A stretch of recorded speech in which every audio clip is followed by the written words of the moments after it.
But I acknowledge, because God's invisible, that can be challenging. How do I know when I'm seeing him? How do I know when I'm hearing him? How do I know what to do? What we tend to say is, I want to deal with something I can touch or taste or smell or see. That's easier. That gives me some confidence. Have you ever driven down a hot highway in the summer and looked in the distance and you see the mirage, right? It looks like there's a lake or a pond, or it looks like the sky is somehow creeping down onto the road. Now you know, because you've been taught, when you look at that, that that's not real. But for the first time, somebody seeing something like that who's never seen it before, they look at that and they go, oh, there's water. There's water up ahead.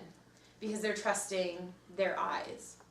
We can't trust our own eyes because they deceive us. They deceive us because of things people have told us how to interpret what we're seeing. They deceive us because our brain works. God made our brain to work. This is fascinating to me. Apparently what your brain does, whenever it sees something that it hasn't seen before, it files through all the stuff that you've seen in the past, picks the thing that looks the most like it, and tells your eyes that that's what you're seeing. So that's why you get people going, Yeti, or alien, or whatever, because your brain literally forms the shape for you. They've done tests on this. Like, this is like tangibly proven. Your brain takes what it knows and applies it to what you see. So whatever you feed your head with is what you will see around you. Guess what happens when you feed your head with God's word? You start to see his hand at work, because you go, oh, that's what he meant when he said blah, blah, blah.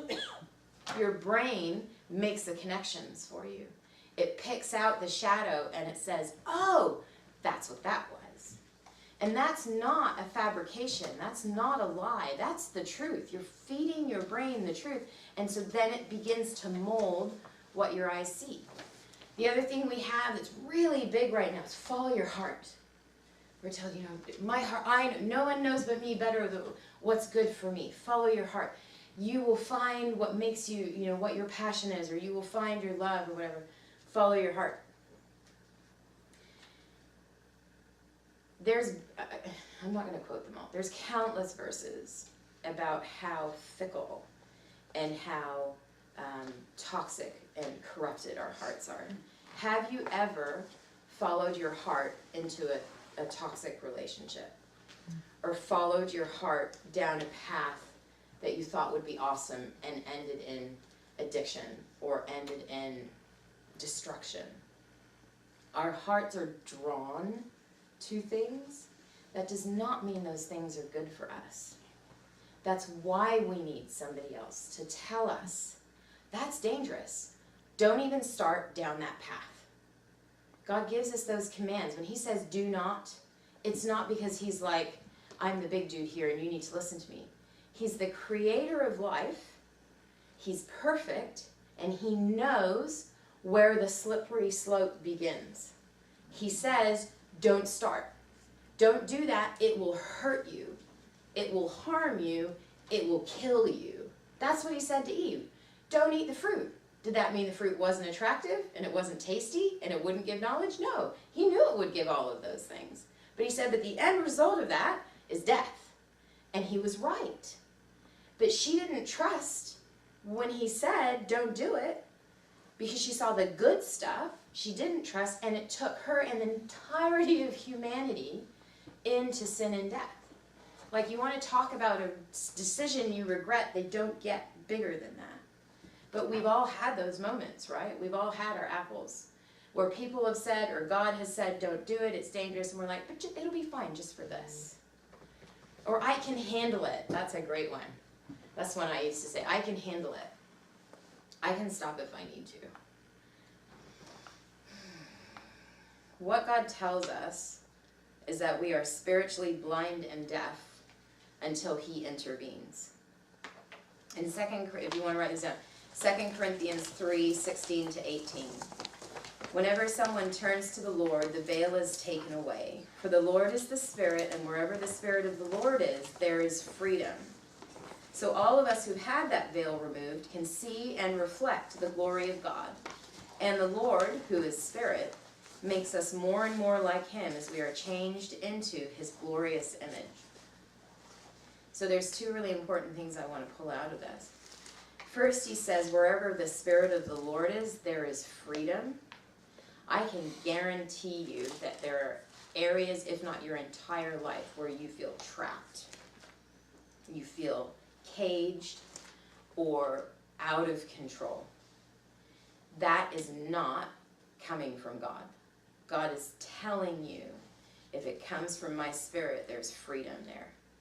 And I'll tell you, one of my spiritual gifts is discernment. And one of the beautiful things that God lets me do is I can meet people, and before they even tell me anything of any depth, I can see a free heart. And it's the weirdest thing. Like, I can't explain it. But He lets me see this person, they're free in me. Like, they've been released. And I got to tell you, there's not a lot of those people in the church. They're there, and there's actually more of them in our church in ratio, like percentage, than I've ever run into in a lot of the bigger churches that I've been a part of. There's freedom in God. There's genuine freedom, genuine release. If you haven't experienced that, that's not a criticism of you. I just want to encourage you that He keeps telling us there's freedom in Him. Pursue that. Find out what He means when He says that. It says here, the Lord who is the Spirit makes us more and more like Him as we are changed into His glorious image. Now, when I used to know the truth but not really like it, the idea of being changed into something like God, I was like, so? Like, that did not motivate me at all. That sounded boring. I told you, godly people to me seemed like really boring and like fun stuffers. Like, nothing that they did was fun. It was always about don't. Or, you should be ashamed or whatever. Again, that's not freedom. That's not coming from God. Being changed into God's image is being changed into full wisdom, full kindness, full love, full self-control. It's not having regret. It's not having confusion. It's wonderful. The closer you get to God and the more He molds your heart to reflect Him, the more relief and ease, and it's like taking a deep breath after being underwater. You're just like, oh my gosh, why didn't I do this earlier? Being molded into God's image is being molded towards perfection. Perfection is what your heart yearns for. You were created for it. You were literally created to be perfect. That perfection got corrupted, and your heart knows it. And it aches to be perfect again. So every step you take closer to God, your heart aches less because it's getting closer and closer to what it always wanted. And what we do is we take that ache and we put a face to it. I need this husband, or I need that house, or I need that job, or I need that achievement. And we think, if I gain that, then I won't ache anymore. But it's not the truth. Because what you find, if you've pursued that, is you get that thing, and it's thrilling when it happens, and then very quickly the ache comes back. The battleground shifts. Well, now I have the career, but now I want the kid. So maybe if I have a family, the ache will go away. This is the cycle that we stay in, literally our whole lives, unless we give control to God.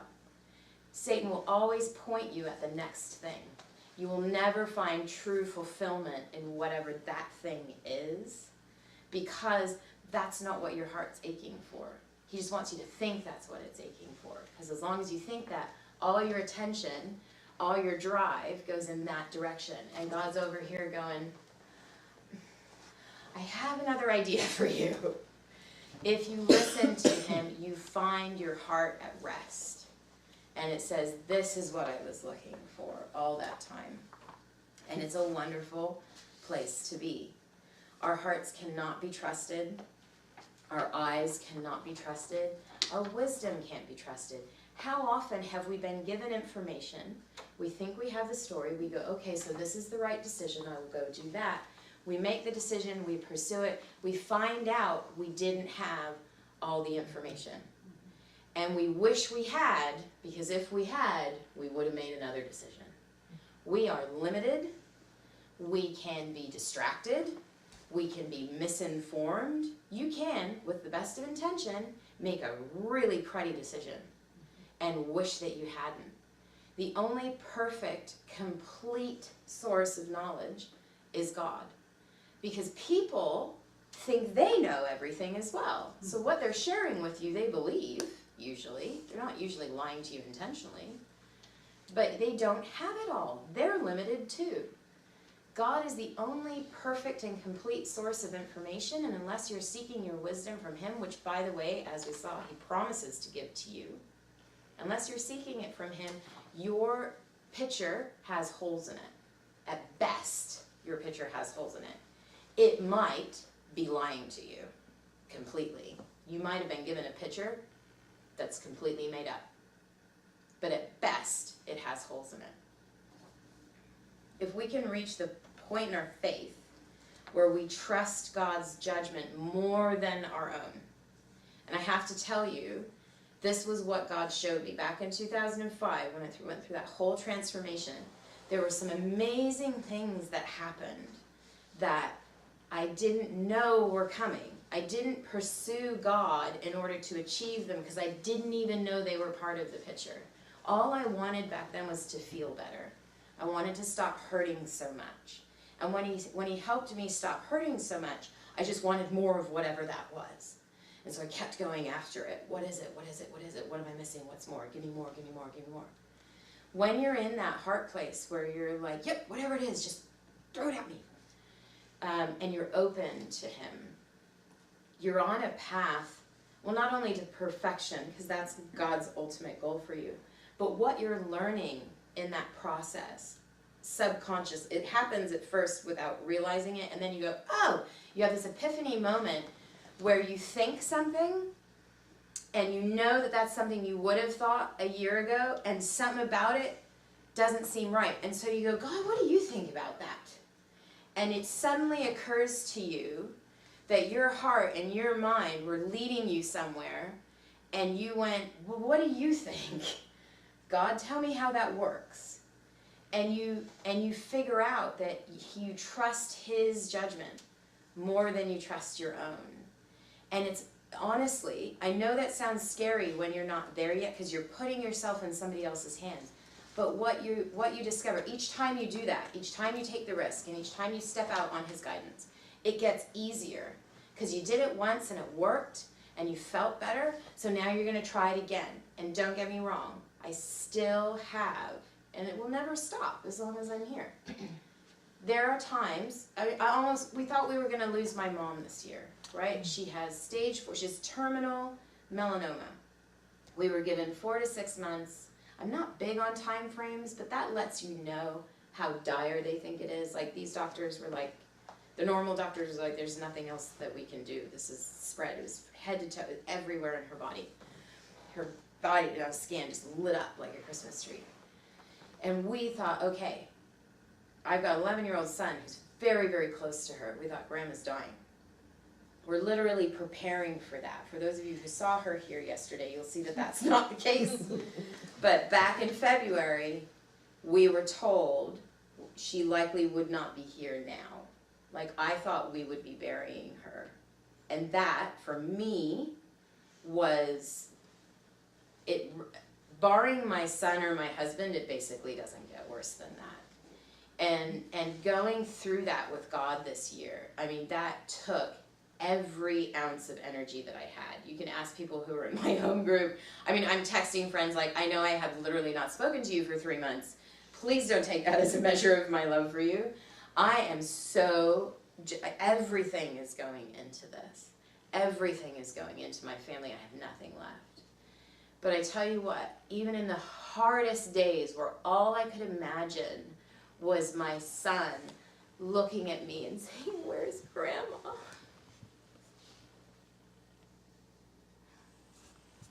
I I cannot imagine. It will happen. It will happen one day. And I can't imagine how to help him with that. But even when that's all I could think about, and all I could think about was how am I going to look my dad in the eye and help him, I could not think about anything else. It consumed me. All I could do was throw myself at God and say, you have to get me through this. I can't do this. I'm not strong enough. I'm not smart enough. I'm too selfish. I'm sitting here thinking that all these things are going to become my responsibility when she's gone. Selfish things to think about with what she's facing. But that's what's in my head. That's my default position. That's where I come from on a human level. And the whole time, God is giving wisdom, he's giving guidance, he's giving reassurance. He's telling me not to be ashamed of my limitation, because I'm looking at all these other relationships in my life that I'm not feeding into right now, because I just don't have it. And he's just saying, I am here, and I know what's going on, and we're going to get through this. He did not tell me that he was going to heal her. He didn't tell me he was going to do that. I walked through 6 months thinking that I was losing her. And she got really sick sometimes. But that treatment that he led them to, it worked. She's not, as far as we know, she's not cured. As far as we know, this will eventually take her life. But we went from having my sister and her family come from Australia to spend some time with Grandma because we think it's the last time we're going to see her, to planning a Christmas trip 2 years from now, because now we know that we can. She has been given time. She has been given healing that whether it's forever or just for a while, it's miraculous. And we're just like, life is different. Just overnight, she gets scan results. And we're like, what? Like, no one saw it coming. My dad lived in denial and was just like, the Lord has healed her. And I was like, you know, I've just spent 6 months trying to drag him through the practicalities of this, and now he's totally vindicated. He's like, I knew the Lord was doing something. And I'm sitting there and going, God, why didn't you give me his conviction that this was going to be okay? The reality is his conviction was not coming from God. His conviction was coming from denial. But God didn't share that information with me. I had to walk through those months believing she was leaving us. And when we got to the point where we found out that she wasn't, I mean, this load just lifted off my shoulders. And we praise God and we thank him. And I'm a writer and I had no words. I was running a Facebook group that was all about dealing with grief and all about how God was kind of walking me through these different things. And when this happened, I literally went on and I went, I know you've probably heard that awesome things are happening. I don't know what to say about it. So I'm just going to say thank you, God, and I'll talk to you about it later. Still have not been able to come up with a way to express what that did for me and my family. He gives the peace that surpasses understanding. He gives the miracles that defy definition. You can't express it. You can only experience it. And what I want you to know is that was the second miracle in my life. The first miracle in my life happened back in 2005, and when he healed my heart. So yes, you didn't see any change in my body, but I had holes the size of the Grand Canyon in my heart. I had depression that was life-threatening. I had addiction, which I still had to deal with, actually. But those holes got filled up, and that depression got healed. And I sat there, and I looked at God, and I went, this is incredible. And I tell you what I got that I never anticipated, and it was contentment. Suddenly, my life was enough. In fact, it was more than enough. For the first time, it was several months later, it was almost a year later actually, I hit my first birthday after this had happened. And I had observed by that time that I didn't have this endless need anymore. Like, yeah, there was still ambition, there were still goals, there were still things to pursue, but my life didn't feel insufficient anymore. And I got to my birthday, and I remember waking up that morning and going, every year in my life, I have woken up on my birthday begging God to give me one of those Hollywood moments where someone thinks I'm so awesome. They throw this big surprise party and they trick me into getting there, or they have some fantastic surprise gift that I don't know about. And it's just gonna make me feel awesome. Every year I would hope it never happened, right? Even when people were very thoughtful and loving, it never quite lived up to what I hoped for. So I wake up on this first birthday after this, the next year, 2006, and I'm like, God, I'm good with just sitting here today. Like, it was an epiphany to me. Like, I don't need anything to happen today. Because I remember people saying that to me before. It doesn't really bother me. And I was just like, how can you think that way? This is an occasion. Like, people should be making a fuss, you know? And I woke up and I went, I don't need anything today. Like, I'm really happy. And I'm thanking him for all the stuff that's happened during the year. And I'm in the process of trying to get pregnant, and that's a whole other story. But it's just awesome. So I'm like, this is really great. Thank you. And I walk into a women's Bible study, young mothers. And I'm thinking, I'm not even going to tell them it's my birthday. Like, I wasn't trying to be humble. Like, I was just enjoying this sense of contentment with what was going on. What happens? They've got a surprise birthday cake. And they've got all these little flags on it that say little things that I've said, or things that are like inside jokes from our group. And they've got a little present. I mean, and it was so thoughtful and so sweet and very, very personal to me. And I was so touched, and I couldn't stop laughing, because I was like, if they had done this last year, I would have been like, oh, isn't that sweet? Should have been this, you know? Like, I would have had some selfish reaction where it just didn't quite live up to what I needed.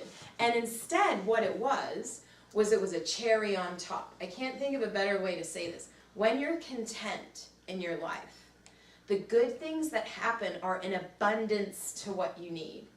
So you're walking through your day in this calm, sort of ready place, and you feel filled. You feel satisfied by your life.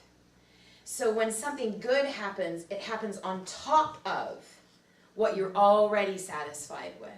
So your peaks are higher because you're already good. So now what you get is like, oh, cool! Like, I wasn't expecting that. Whereas when you're discontent,